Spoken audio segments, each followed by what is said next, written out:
Bismillahirrahmanirrahim. Syarafu salatil jama'ati, kemuliaan salat berjamaah. Wa min syarafil ummatil muhammadiyyati, dan sebagian dari kemuliaan umat Nabi Muhammad sallallahu alaihi wasallam, ma apa-apa ja'alahu Allah Ta'ala, yang Allah Ta'ala menjadikan kepadanya minas sawabil azimi, berupa pahala yang besar, wal ajril karimi, dan upah yang mulia, ala salatil jama'ati, atas salat berjamaah. Awalan, faminha anna salatal jama'ati tazidu ala salatir rajuli munfaridan bi 25 dhi'fan.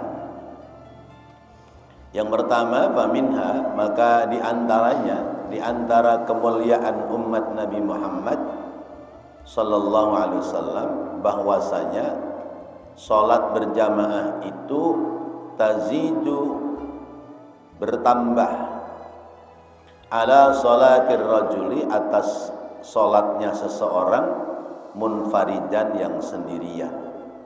Tambahannya berapa? Bi 25,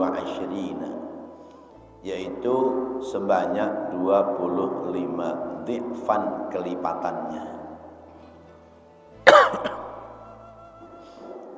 Kama sahha, sebagaimana membenarkan, dzalika, akan hal itu, fil hadisi, di dalam hadis, anin nabiyyi, dari nabi kita Muhammad sallallahu alaihi wasallam, fima rawahu Abu Hurairah, fima, sebagaimana, rawahu, telah meriwayatkan hadis, Abu Hurairah, adalah sahabat Abu Hurairah radhiyallahu taala anhu. Wa fi riwayatin, dan dalam riwayat yang lain, an Abdullah bin Umar, dari sahabat Abdullah bin Umar radhiyallahu anhuma, semoga Allah ridha kepada keduanya. Anna Rasulullah, bahwasanya Rasulullah sallallahu alaihi wasallam, qala, telah bersabda, salatul jama'ati afdalu min salatil fadhi bi 27 darajatan, wa fi riwayatin bi 25 darajatan. Salatul jama'ati, salat berjamaah itu, afdalu, lebih utama, min salatil fadhi, daripada salat sendirian, bi 27, dengan kelipatan 27 darajatan, kelipatan derajatnya. Wa fi riwayatin, dan dalam riwayat yang lain, bi 25, yaitu dengan 25 darajatan derajatnya. Rawahul Bukhari wa Muslimun, meriwayatkan hadis Imam Bukhari dan Imam Muslim. Wa qad ajaba an-Nawawi, dan telah memberikan jawaban, yaitu Imam Nawawi, an hadhil khilafi, tentang perbedaan ini, bainar riwayataini, di antara dua riwayat, yaitu riwayat pertama 27 derajat, dan riwayat yang kedua 25 derajat. Bi anna dzalika, dengan bahwasanya akan hal itu, yakhtalifu, berbeda, bi ikhtilafi ahwalil musallina, berbeda derajat tingkatannya, karena perbedaan keadaan orang yang salat, ya, wassalati, dan perbedaan keadaan salatnya.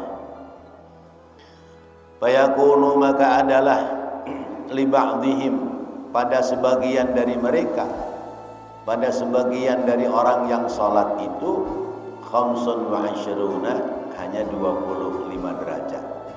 Wa li ba'dihim, dan sebagian dari mereka, 27, adalah 27 derajat, bihasbi kamalis sholati, tergantung pada sempurna dan tidak sempurnanya sholat.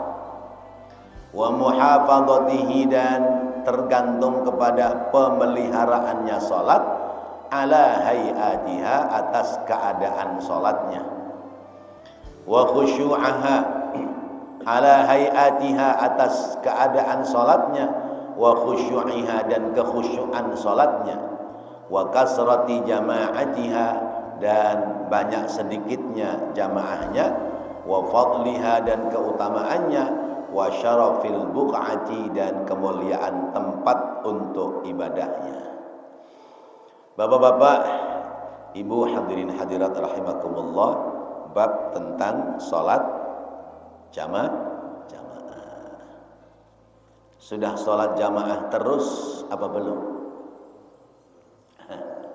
Sudah sholat jamaah terus apa belum? Gimana? Sudah sering sholat berjamaah apa masih jarang? Udah sering, alhamdulillah. 5 waktu rata-rata semua sudah melaksanakan sholat jamaah. Ya, sebuah kebahagiaan bagi kita manakala kita sudah bisa melaksanakan sholat berjamaah sepanjang waktu, ya, hari-hari kita yang lima kali kita sholat.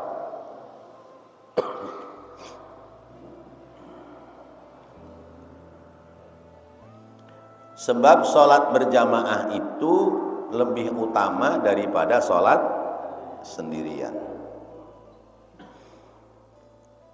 Ada beberapa keutamaan orang sholat berjamaah.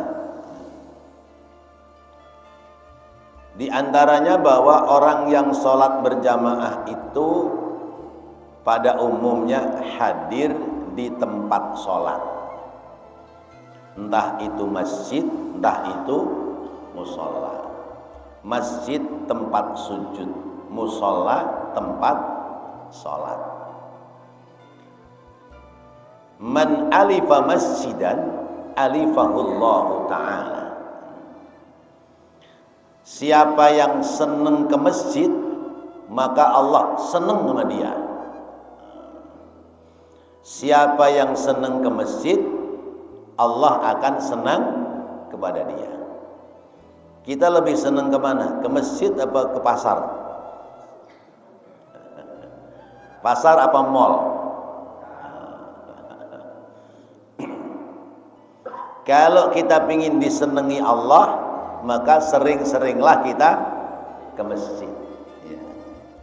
Sebab orang mukmin itu memang tempatnya di masjid. Al-mu'min fil masjid kasamak fil ma'. Orang mukmin di masjid itu seperti ikan di air. Emang ikan itu tempatnya di air, ya betah dia. Ya. Orang mukmin di masjid betah. Ya. Mau ada makanan, nggak ada makanan. Ya. Mau ada yang angkat sanjung, nggak ada orang yang menyanjung. Ya. Karena memang orang mukmin itu tempatnya di masjid, dia pasti senang ada di masjid. Layaknya ikan, dia senang, ya, dia hidup di air. Wal munafiq fil masjid, ya, qattair fil khafas. Orang munafik di masjid itu seperti burung yang ada di dalam sangkar. Burung yang ada di dalam sangkar sekalipun dia nyanyi, sesungguhnya tidak dalam bahagia. Ya. Kenapa? Karena dia jauh dari pasangan hidupnya. Ya. Dia tidak bahagia karena tidak bisa terbang bebas. Ya. Orang munafik di masjid bawaannya kayak burung, ya, gerbak, nggak betah dia. Ya, nggak betah dia di masjid. Pinginnya buru-buru pulang aja. Ya, salat jamaah lama dikit, ya, imamnya bacanya surah yang panjang, gelisah. Ya. gelisah. Ya. Sholat Jumat, khotibnya ya rada lewat dari jamnya, udah gelisah. Ya. Ya. Bawaannya nggak nyaman dia di masjid. Ya. Itu tandanya orang munafik. Nah, kita masuk golongan yang seneng di masjid apa gelisah di masjid? Nah, kalau kita udah seneng di masjid, ya, itu berarti kita sudah masuk golongan orang mukmin. Kalau kita masih gelisah, masih nggak tenang, masih nggak nyaman di masjid, hati-hati, jangan-jangan di diri kita masih ada ya, rasa-rasa sifat munafik. Di masjid, orang mukmin bertemu dengan orang mukmin, ya, nyaman, tegur sapa, tegur sapa, temu, ucap salam, assalamualaikum, waalaikumsalam. Terus kemudian tanya, bagaimana kabar Bapak? Sehat? Alhamdulillah sehat. Nah itu tegur sapa. Ya. Kalau mau tegur sapa, lalu kemudian mau sharing, ya, curhat satu dengan yang lain, ya. Kumpul di masjid bisa menjadi solusi menyelesaikan masalah. Karena masjid ini adalah simbol, ya, tempat damainya umat Islam. Ya. Maka kalau di masjid ya damai, ya, akur satu dengan yang lain. Masjid tempat menyelesaikan, ya, persoalan-persoalan di masyarakat. Ya. Itu. Misalnya ada keluhan di masyarakat, orang meninggal, rumahnya sempit, kecil, ya udah bawa aja ke masjid, urus sama masjid, ya, yang ngurusin masjid gitu. Itu salah satunya. Saya dapat informasi positif di satu tempat yang kasih informasi Pak Haji Rifik bahwa masjid menjadi solusi umat. Di antaranya adalah kalau ada orang meninggal dunia, keluarganya sudah nggak pusing lagi. Semua di cover oleh masjid. Ya. Yang meninggal dibawa ke masjid, dimandikan di masjid, diurus oleh pengurus masjid. Ya. Kain kafannya sudah disiapkan, ongkos yang memandikan sudah dijamin. Ya. Semua aktivitas itu sudah diselesaikan oleh masjid. Ya. Masjid duitnya dari mana? Masjid duitnya banyak. Ya. Masjid duitnya banyak. Selesaikan, selesaikan. Nah, sampai nanti kemudian ngangkat ke pekuburan, pemakaman. Ya. Jadi satu tahap sudah diselesaikan oleh masjid. Ini salah satu dari fungsi masjid. Kita masjid jangan kalah sama tempat ibadah yang lain. Tempat ibadah yang lain aja, ya, misalnya gereja, itu ada istilah persekutuan. Ya. Orang ini ada di gereja mana? Kalau dia meninggal dunia, maka dia dibawa oleh gereja itu, diurus oleh gereja itu. Nah, saya ingin mencoba, ya, ini kita kelola dengan baik, ya, supaya kemudian, ya, umat Islam ini merasa nyaman dengan masjid. Ya. Jangan kayak tempat lain, ya, orang, ya, terhadap masjid itu a priori nggak nyaman. Kenapa? Sumbangan lagi, bantuan lagi. Sementara nilai positifnya kepada umat itu kurang nampak. Sekarang saatnya, ya, kita menata masjid tidak sekedar bangunan fisiknya bagus, tidak sekedar jamaahnya penuh, tapi juga bagaimana kita menjadi solusi masalah terhadap orang-orang di sekitar masjid, supaya kemudian masjid ini menjadi makmur, menjadi ramai. Bapak-bapak hadirin dan saudara-saudara,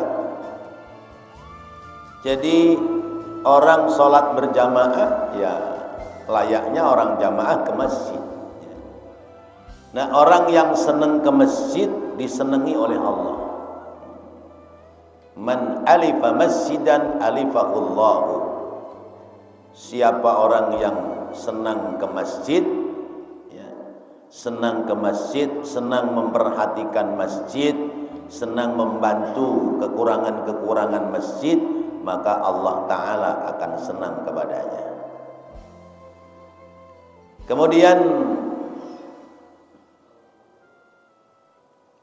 kita di masjid ini, karena masjid adalah rumah Allah, berarti kita seolah-olah sedang duduk bersama dengan Allah. Ketika kita sholat, kita sedang berkomunikasi dengan Allah. Ketika kita baca Quran, berarti kita sedang ngobrol dengan Allah. Betapa asiknya kita bisa komunikasi dengan Allah. Betapa indahnya kita bisa bertutur kata ngobrol dengan Allah Subhanahu wa ta'ala. Masjid sebagai fasilitasnya.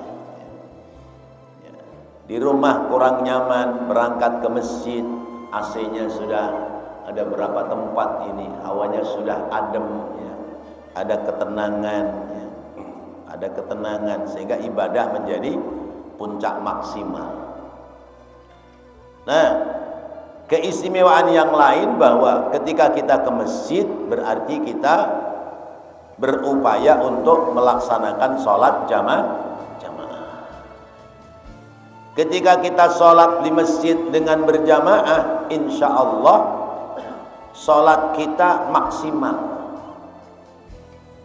Datang sebelum waktu, kita datang berarti ada kesempatan melaksanakan sholat sunnah tahiyatul masjid. Tidak lama masuk waktu, ya, kita datang tahiyatul masjid, niat iktikaf, ya. Kemudian muadzin beradzan. Muadzin beradzan, kita jawab kalimat per kalimat sampai selesai. Lalu doa sesudah adzan sampai selesai. Kemudian melaksanakan sholat sunnah qobliyah. Selesai sunnah qobliyah sambil menunggu iqamat diisi dengan dzikir. Diisi dengan dzikir. Apalagi waktu subuh, ya, dzikirnya boleh dipanjangkan sedikit, ya. Ditambahkan dzikir-dzikir yang diajarkan oleh baginda Rasulullah sallallahu alaihi wasallam. Seperti misalnya kalimat subhanallah wa bihamdihi subhanallahil azim astaghfirullah. 100 kali kita baca sesudah adzan sebelum iqamat. Supaya apa? Berkah rizki sampai kepada kita.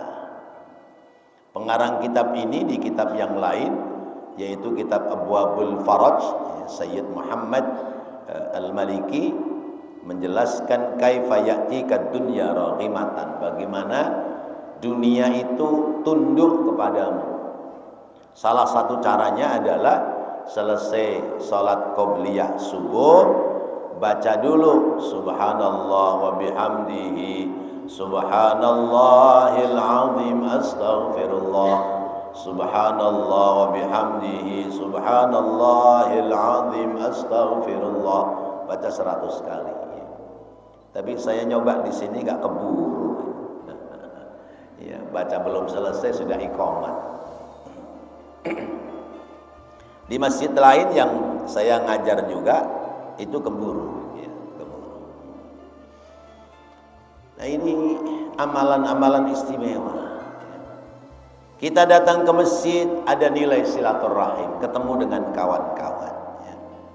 Kita datang ke masjid, langkah kita satu langkah, ya, 10 kebaikan dicatat oleh Allah.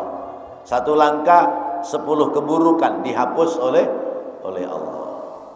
Kita ke masjid, kita berdiri, ya, sholat di tempat di mana kita sholat di masjid, maka bumi yang kita injak untuk sholat, yastaghfirunahu, ya, yastaghfirulahu, dia memohonkan ampun kepada kita sampai 7 lapis bumi memohonkan ampunan kepada kita. Ya, karena itu kalau sholat sunnah di sini, sholat fardunya belah sini, ntar sholat sunnah yang lain belah sini, supaya buminya ke bawah itu memohonkan ampun kepada kita.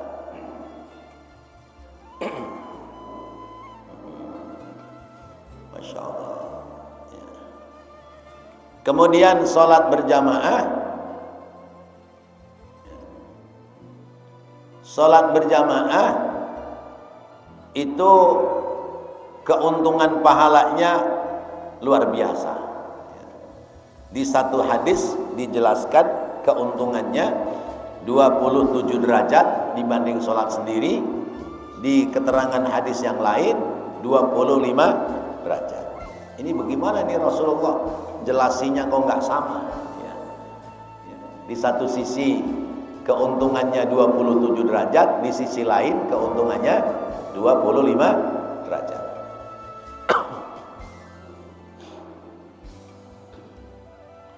Imam Nawawi menjelaskan perbedaan tentang hadis ini ya, ada 2 riwayat, ada 27, ada 25. Itu sebab ikhtilafu ahwalil musallin was salat ya. Bedanya pada keadaan orang yang salat dan pada keadaan posisi salatnya ya. Bisa keadaan salatnya, bisa posisi salatnya. Apa bedanya itu? Keadaan salatnya pada tingkat khusyuk dan tidak khusyuknya. Semakin khusyuk salat kita, semakin tinggi kelipatan nilai pahala. Semakin sempurna tingkat derajat kemuliaannya. Ketika kekhusyukannya berkurang, berarti derajat kemuliaannya menjadi berkurang. Atau keadaan sholatnya tidak pada keadaan sholatnya, tapi pada posisi sholatnya. Dia sholat memang di masjid, dia makmum berjamaah, tapi senengnya di barisan belakang. Tidak mengejar barisan depan. Nah itu tingkat prosentasi apa itu derajatnya bisa semakin berkurang. Paling afdal adalah barisan paling depan sebelah kanan imam. Ini paling afdal. Kanan imam sudah rapat, kiri imam. Lalu bangun lagi barisan belakangnya. Barisan belakangnya tengah ya, belakang imam ke kanan. Penuhin. Sudah penuh baru ke kiri. Terus ke belakangnya seperti itu. Rasulullah SAW menyampaikan seandainya umatku tahu apa-apa yang ada pada shafful awal, barisan pertama dalam sholat, latadorobu, pasti mereka dibela-belain saling memukul satu dengan yang lain, gara-gara pingin ada di barisan awal. Orang kita nggak begitu. Orang kita datangnya santai, kalau sudah sampai depan malah mempersilahkan temennya untuk maju ke depan. Pak silakan bapak aja dah, silakan. Nggak boleh begitu. Harus kita kejar, kita yang masuk. Ini Pak Haji Rifik udah ngajarin kita ini. Beberapa hari ini beliau dengan kawan-kawan itu ngambil posisi sholat sunnahnya itu sudah ada posisi belakang imam. Harus begitu. Ini posisi keuntungan pahala yang besar yang tingkat derajatnya tertinggi 27. Nah kita berlomba di situ, berlomba. Jangan kemudian pelan-pelan di belakang, kemudian ada masih barisan-barisan yang kosong, kita nggak mau, malah mempersilahkan orang lain. Nggak boleh begitu, kejar oleh kita. Ya, siapa yang memenuhi sop-sop depan yang masih kosong, maka Allah akan penuhi sumber hidupnya, Allah akan penuhi rezekinya menjadi berkah. Siapa yang memutus sop-sop barisan dalam sholat, maka Allah akan putus keberkahan hidupnya. Coba. Jadi kelihatannya sepele, tapi ternyata ada keuntungan-keuntungan yang luar biasa. Nah, karena itu kata Imam Nawawi, ada yang 27, ada yang 25, bahkan boleh jadi ada yang 23, ada yang 21, ada yang kurang dari 20, tingkat derajatnya tergantung pada hasbu kamalis salat, ya, tergantung pada kondisi sempurnanya dia dalam salat. Pemeliharaan tingkat kekhusyuannya, kemudian pemahaman tentang wajib sunnahnya, pemahaman tentang sunnah hayat, sunnah ab'adnya, kemudian kesempurnaan pada pekerjaannya, ya, atau karena tempatnya, ya, itu bisa menjadikan sebab naik turunnya posisi keuntungan derajat pahala sholat di sisi Allah Subhanahu wa ta'ala. Tempatnya misalnya kita sholat di sini, ya, keuntungannya 1. Tapi coba kalau kita sholat di Masjidil Haram, ya. Sholat di Masjidil Haram 1 rakaat sama dengan 100.000 rakaat di masjid lain.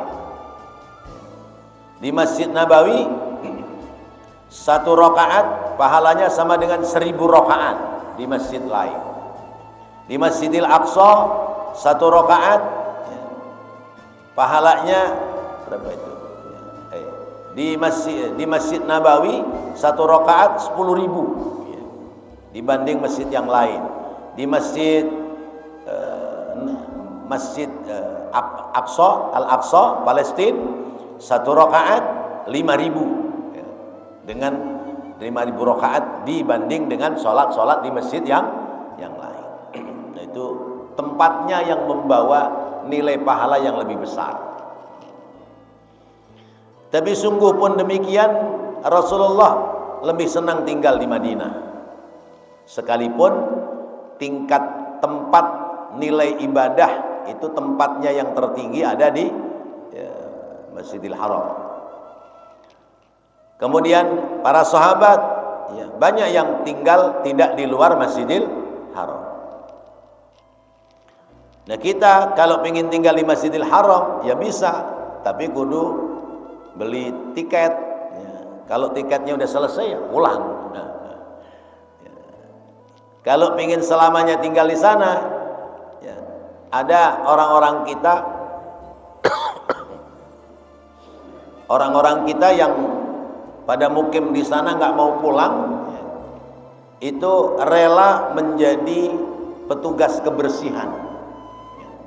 Rela menjadi petugas kebersihan, bergabung dengan pengusaha-pengusaha kebersihan Haramain, ya. Dia buang paspornya, ya. Dia ngikut sama perusahaan itu, pokoknya nggak mau pulang sampai mati di Masjidil Haram.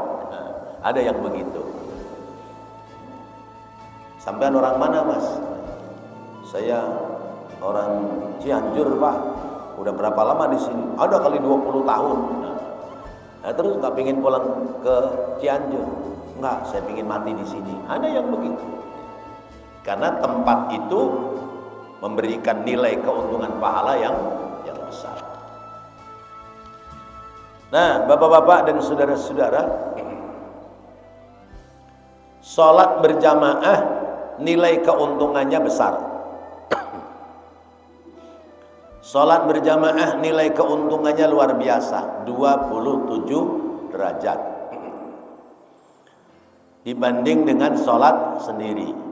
Sholat berjamaah yang paling afdal ada di shafful awal, barisan yang pertama. Tapi orang kita santai-santai saja, tidak mau mengejar barisan yang pertama. Kenapa demikian? Karena keuntungan pahalanya ditempo besok di akhirat.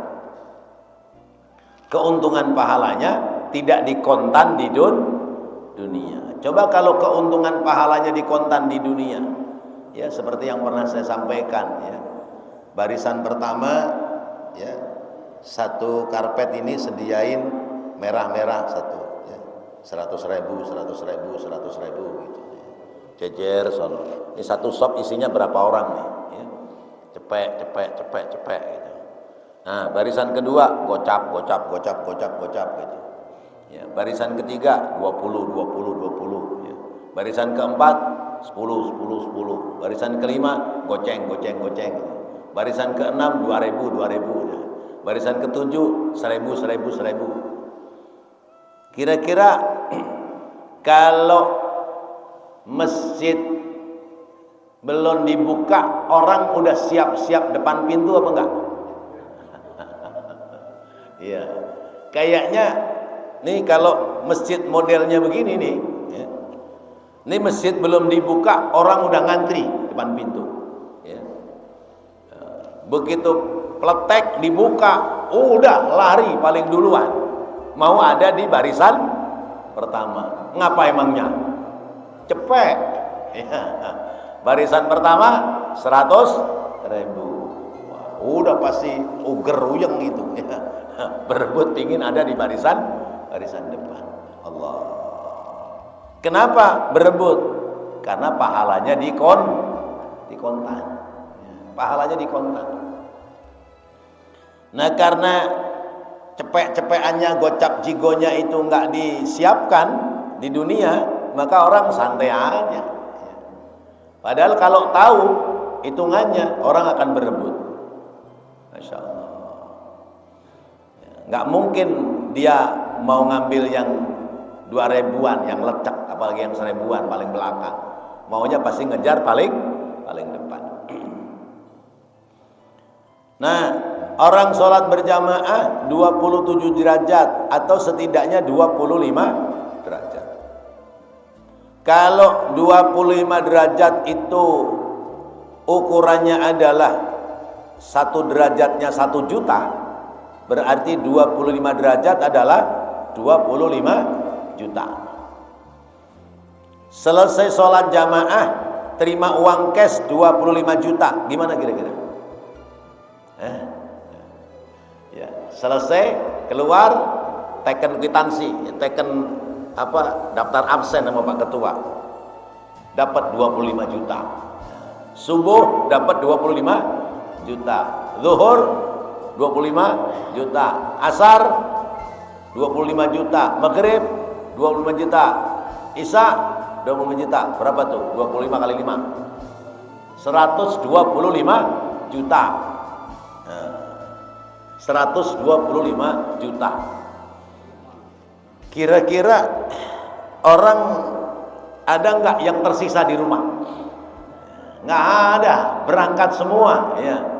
Suaminya berangkat, istrinya berangkat, anaknya berangkat, cucunya berangkat, ya. Bila perlu cicitnya yang masih kecil juga gendong berangkat. 25 juta satu orang. Masya Allah. Ya. Pasar sepi udah. Iya. Kalau ibadah pahalanya di kontan, pasar sepi udah. Sekarang dipindahkan masjidnya, ya, masjidnya dipindahkan di Tanabang, ya, daerah Tanabang, ya. Kita sholat, ya, selesai sholat, tuh An-Nur dah tuh, An-Nur bundaran Tanabang tuh yang muara Tanabang tuh. Kita sholat, sekali sholat teken 25 juta. Kita dari sini berangkat gak kira-kira? Berangkat 25 juta. Ya, motor nggak ada, ojek paling berapa duit? Ya. Pindahkan lagi masjidnya di Monas. Ya. Sekali sholat 25 juta, berangkat nggak? Masih berangkat. Masih berangkat kita. Sekalipun di Monas. Masya Allah. Kenapa? Karena di kontan, di cash, bayar kontan. Nah, kenapa masjid timbang 2 langkah dari rumah? Ya. Masjid timbang 2 langkah, 3 langkah dari rumah. Ya. Padahal 25 juta dia akan dapat. Kenapa pada ogah? Karena ditempo.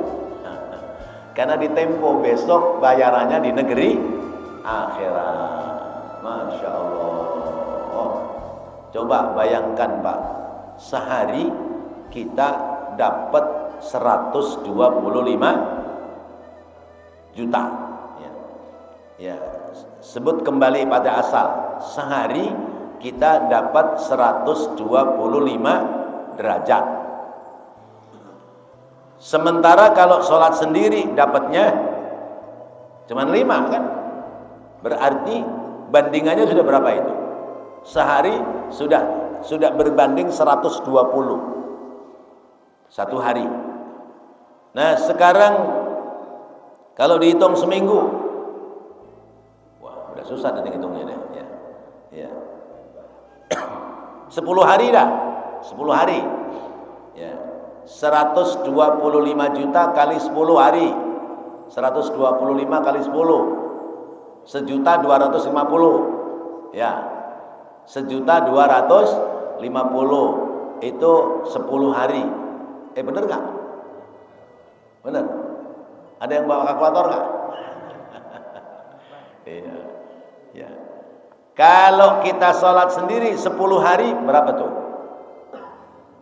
5 kali 10 cuman 50. Bandingannya berapa tadi? 125 juta. Ya. Itu dalam 10 hari. Kalau 30 hari, waduh bingung lagi ngitungnya. Itu baru hitungan sebulan. Ya. Baru hitungan sebulan aja, sholat sendiri sama sholat jamaah udah bingung kita ngitungnya. Tapi malaikat bingung nggak nyatetnya? Enggak.